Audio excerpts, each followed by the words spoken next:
Kuelekea mechi ya marejeano kati ya Simba Sports na Nsingizini Hotspurs, bana, kocha wa Simba Sports Pantev ameweka wazi japokuwa Simba ametambulishwa kama meneja mkuu, si ndio? Acha na mimi nitumie hiyo. Meneja mkuu wa Simba Pantev ameweka wazi kipi ambacho amejiandaa kuwakabili Nsingizini na anaonaje kiwango cha wachezaji wa Simba kwa hivi sasa.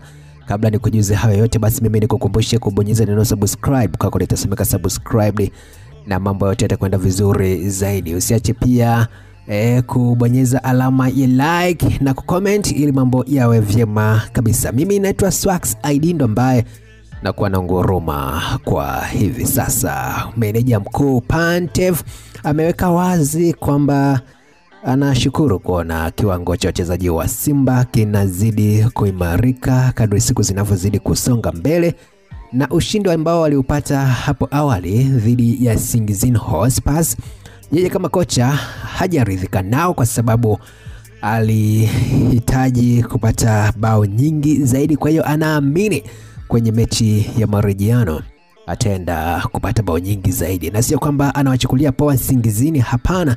Hii ni kutokana na uwezo ambao Simba waliuonesha na nafasi ambazo walitengeneza, ndio kitu ambacho kinamfanya yeye kuamini kwamba Nsingizini Hotspurs walipaswa kula bao nyingi zaidi. Sasa kiufundi ni kwamba Simba anakwenda katika mechi hiyo akiwa na faida ya bao 3 kwa 0.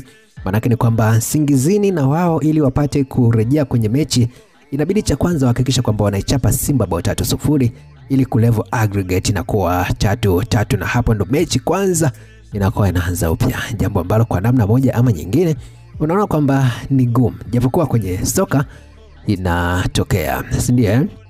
Kwa hiyo maana yake ni kwamba Simba wanaingia wakiwa wanajiamini kwa kiwango kikubwa katika mechi hii ukilinganisha na Nsingizini Hotspurs, lakini hiyo bado haitoshi kwa Simba kueleza moja kwa moja kwamba watafanikiwa kusonga mbele kwa sababu ya huo mtaji wa mabao, kwa sababu mpira ni muhimu kuheshimu. Isije katokea kama ambavyo yashawahi kushuhudiwa maajabu ya soka, timu ambayo inaichukulia poa ndio hii ambayo inakuja kufanya vyema zaidi. Bao 3 katika mpira wa miguu ni nyingi sana, lakini vile vile zinaweza kurudishwa hata ndani ya dakika 20. Kumbuka kwamba Simba hizo bao 3 wao walizipata kwenye kipindi cha kwanza alipata bao 1, kipindi cha pili wakapata bao 2.